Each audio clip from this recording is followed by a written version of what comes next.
ಸಮಸ್ತ ಭಕ್ತಾದಿಗಳ ಸೃಷ್ಟಿಕರ್ತರು ರಕ್ಷಕರೂ ಆಗಿರುವ ದೇವರೇ, ಮೃತರಾದ ಭಕ್ತರಿಗಾಗಿ ನಾವು ಮಾಡುವ ಪ್ರಾರ್ಥನೆಗಳನ್ನು ಅಂಗೀಕರಿಸಿರಿ.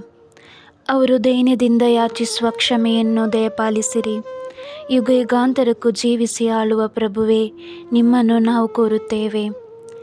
ಪರಮಪಿತನೇ, ತಾಯಿ ತಂದೆ, ಬಂಧು ಬಳಗ, ಉಪಕಾರಿಗಳು ಮುಂತಾದವರನ್ನು ಪ್ರೀತಿಸಿ ಗೌರವಿಸಬೇಕೆಂದು ವಿಧಿಸಿದ್ದೀರಿ.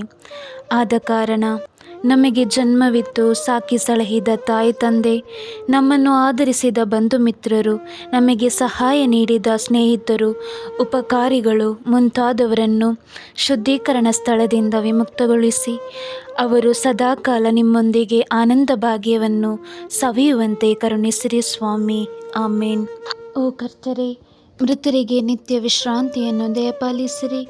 ನಿತ್ಯ ಜ್ಯೋತಿಯು ಅವರ ಮೇಲೆ ಪ್ರಕಾಶಿಸಲಿ. ಆಮೇನ್.